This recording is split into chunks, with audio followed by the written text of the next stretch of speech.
俄军让六旬老翁上战场，甚至传出让朝鲜的志愿军参战，其真相如何呢？观众朋友、网友朋友，大家好，我是付先少。近日，在朝鲜承认乌东两个共和国独立之后，网上又传出了拉夫罗夫访问了朝鲜，朝鲜可能会出动志愿军帮助俄罗斯军队作战的谣言。这个消息本身不值得一驳，但是其背后所反映的事实却非常严峻。俄罗斯在乌克兰作战已经出现了兵力枯竭的现象。有人会问，俄罗斯不是世界上第二大的军事强国吗？如果算上核武器，那确实非常强。但是由于俄罗斯并未对乌克兰宣战，不能派义务兵出国作战，而他的合同兵的数量呢又严重不足。俄罗斯陆军总共也就是30来万人，能够出国作战的兵员几乎呢全都派出去了。目前在乌东地区的兵力大概在12万左右，要想靠这12万兵马全面的动摇乌克兰的战线，恐怕还是远远不够的。由于后方补充兵源匮乏，莫斯科已经修改法律，让40到65岁的中老年男性参军，同时还大量招募了6个月的短期合同兵投入俄乌战场。今年3月，俄罗斯的求职网站以国家就业中心上出现了数千个招募合同制军事人员的招聘信息，至少有7个在乌克兰作战的俄军部队发布了招募2166名合同兵的广告。新招募的合同兵都是送往乌克兰战场的，月薪大概在3700至8500元人民币左右。大量招募新兵反映出俄军在战场上的损失还是比较严重的。当然也包括一些原有的合同兵因为服役期限到期结束军旅生涯而返回俄罗斯。现在的俄乌冲突已经变成了鏖战，或者说是持久战。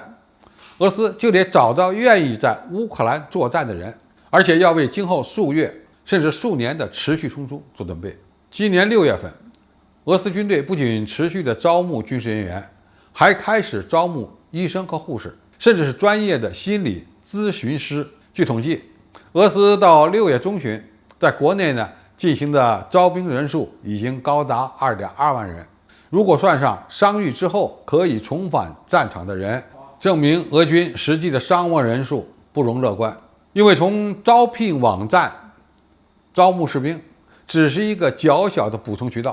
俄罗斯杜马最近提出了兵役义务与服役法第34条的修正案，允许40至65岁的中老年男性参军，把年龄放大到了65岁，也证明俄军招兵条件未能吸引到更多的人。俄军与乌军接触的战线长达2000公里左右，其中有1000公里都在交火。重要的战区是顿巴斯、哈尔科夫和赫尔松方向。俄罗斯军队加上乌东的亲俄武装，总人数不过20来万人。现在西方给出的比较客观的估算是，已经出现了6.6万人的伤亡，死亡人数超过2万人。这些军人中合同兵的比例占70%，所以完全可以验证俄军为何要招募65岁的老爷爷上战场了。比如俄罗斯的海军太平洋舰队155独立海军步兵旅已经雇了一批50到65岁的老人，训练1个月就被送往战场。